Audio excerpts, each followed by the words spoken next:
What's up, guys? We're out here outside of the Monster Fish warehouse. Like I said in the last video, that we'll be filming an update video today of what happened and a more in-depth detail of everything that went wrong, all the problems we had. A more in-depth video than the last one. This video is gonna be in two parts. The first part is gonna be how we built the ponds and a little bit about the room, and then the second part is gonna be about that day and what happened. But I just want to say before this video starts, thank you guys so much for all your support. The support was crazy. My phone has still been blowing up with people just commenting and saying, you know, that how much they're here for me and all that. So that really meant a lot to me. I appreciate each and every one of you all, because without you all, this would not be possible. So let's go ahead and head inside the warehouse and let's talk about what happened that day.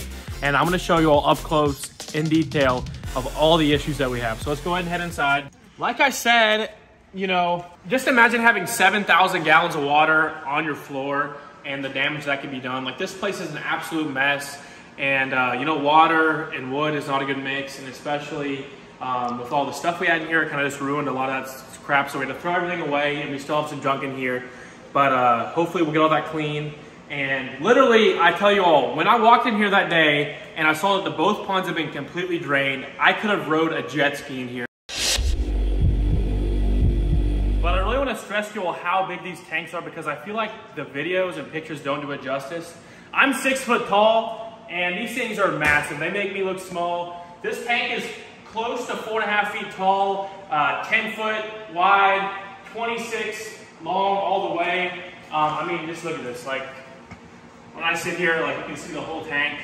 This is 2 separate tanks, and each is on their own system, and we've had problems with both the tanks. So what's been happening is I'll have one tank full of fish, it'll do fine, and then it'll start leaking, and then I'll move the fish over to the right side over here, and it would do fine, and then it would start leaking. So I move them back and forth, and I would spend thousands of dollars trying to fix the ponds.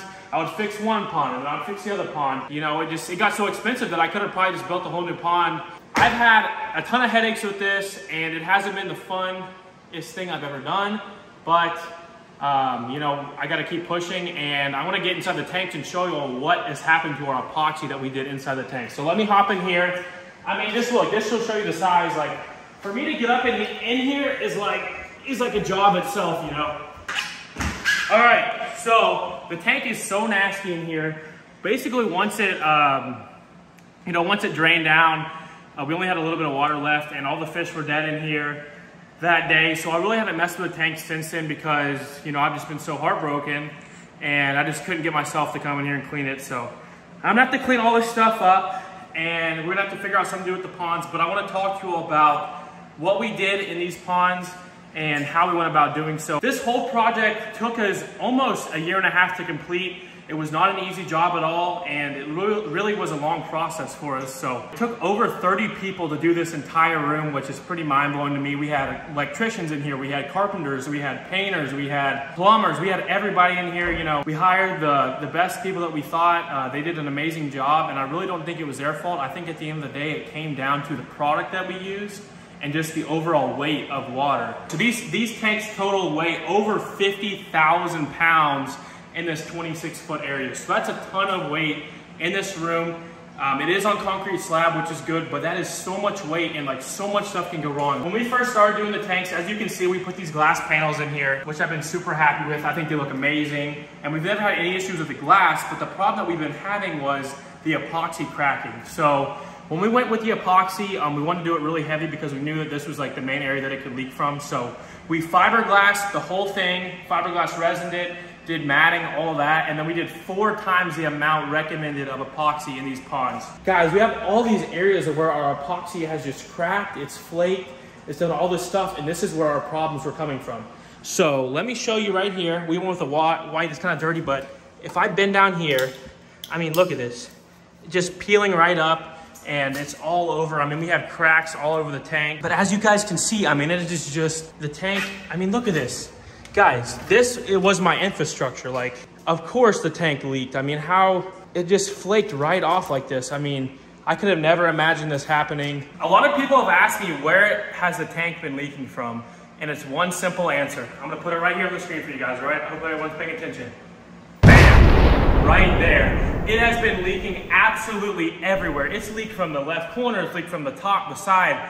I mean, every different place that you can imagine from, we've had a leak. We probably had at least 10 different leaks in each pond that we've been trying to patch up. We had a bunch of leaks, but the last time was obviously the worst, and I'm gonna talk about that at the end of this video, so please stay tuned for that. I'm gonna tell the whole story through of what happened that day and just give you a really good in-depth detail of like how I was feeling, what happened to all the fish, and just how sick I was. So to answer a lot of y'all's questions based on these ponds, yes, it was great in the beginning, you know, they looked amazing, but they're really just not functional. You know, on paper, this works 100%. 100% of the time on paper, it checks out. We had an engineer in here, you know, checking everything out. He's like, yes, this works. You know, on paper, this works perfectly, but for whatever reason, guys, it just did not work. Once we filled up the tanks, you know, we overbuilt this thing like crazy, like 10 times what it even needed to be as far as wood and structure and all that, and we still had problems.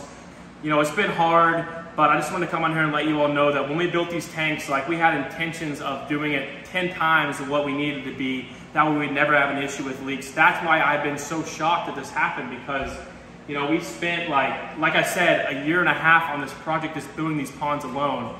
So it wasn't like we rushed it. It wasn't like we did it, you know, half did it. It wasn't like we went the cheap route. I just wanted to get in here and show you all the issues we had, you know, all the cracks you can see in here. I mean, it just hasn't been a fun time. But I just want to go ahead and start sharing with you all what happened that day. So let me sit down real quick and just go through everything that happened, because you know, I feel like I need to tell you all what really went down that day.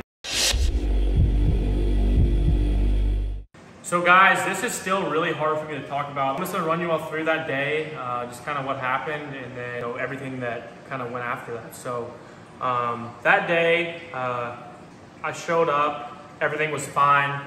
Both tanks were actually running like really smoothly, and I had all my fish in this tank right here behind me, and I had all the rays. I think I had about 11 or 12 rays at the time.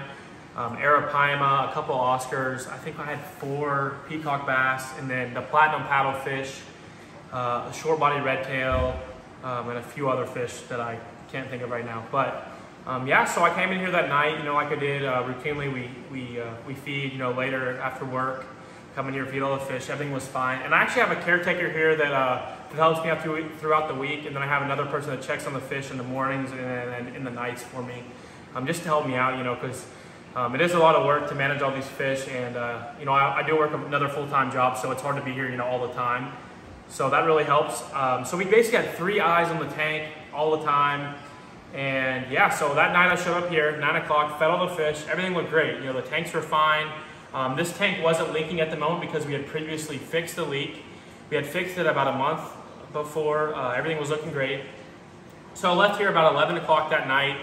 And we have cameras here, as you can see up in the corner there. We have a camera right there facing the front of the tank, and then we have a camera in the back, behind me back there, that's not facing the tanks right now, but normally it is facing just the filtration, you know, if anything ever happens, like a pipe bust or whatever, I can see it.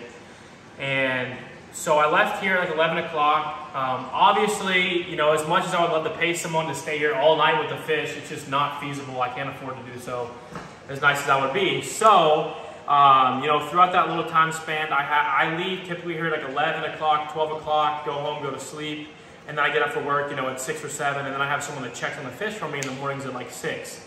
So, between that 12 to 6 period, from my understanding, the tank, I guess, busted a seam, I think in this front right corner here, where you can see all the stuff kind of collected up right there. And I think what happened was it just busted at the seam. There's a big crack right there.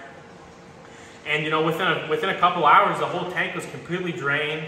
You know, I walked in here and I saw that everything had no water. Nothing was moving, and they had been dead. You know, a fish out of water can only last, you know, I think depending on the fish, it only lasts 30 minutes to an hour or whatever, or 2, give or take. So, you know, for this whole tank to leak, this whole tank can literally be drained like within 2 or 3 hours. So, you know, between the time that I was asleep till I woke up, the whole tank drained.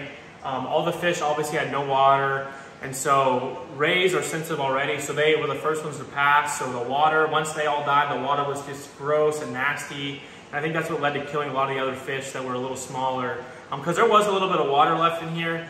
You know, maybe an inch or 2 that they could still be able to breathe. But once the rays passed away, I mean, it made the water nasty. Even the red tail catfish didn't make it. And that was my favorite fish. that I've had forever. You know, it's like 4 years old, my short body red tail. And even he didn't make it, and that thing's like a tank. So, you know, when I walked in here, that was just such a sad sight to come in here. I mean, the smell was awful, and this tank, I mean, it looked amazing before. Now it just looks, I mean, it looks terrible. Like the water basically ruined this entire room. I mean, I had water coming out of every crack, crevice. It was such an awful thing. And you know, once that leak just busted open, and I guess it let all that water through, and that was kind of that. So there was really nothing I could do. It just cracked at the epoxy, and you know, I never expected this to happen, like I said, because we did 4 times the amount of epoxy that was needed, and we did like 10 times what we would have needed for this structure. So I was like, a leak never even crossed my mind in the very beginning, you know. And I kept repairing things, hoping that it would fix things long term, because we put a lot of money into these things, and it wasn't like I could just tear it out and rebuild it. There was never one of those situations where I could just afford, okay, we're just going to rip it out and restart, because these tanks by no means were cheap, and it's not like I mean, I'm 20 years old. I don't have a fortune to just be spending money on tanks. Like, everything I make goes into my fish, goes into my animals, all that stuff. So I really poured like all my paychecks into this entire place, and I had no way to, like, you know, redo things, or I couldn't just go buy a $20,000 pond, you know, just to go fix things. So I've had so many headaches over the last year, and this was kind of the last one that really it hurt the most, because I just lost all my fish.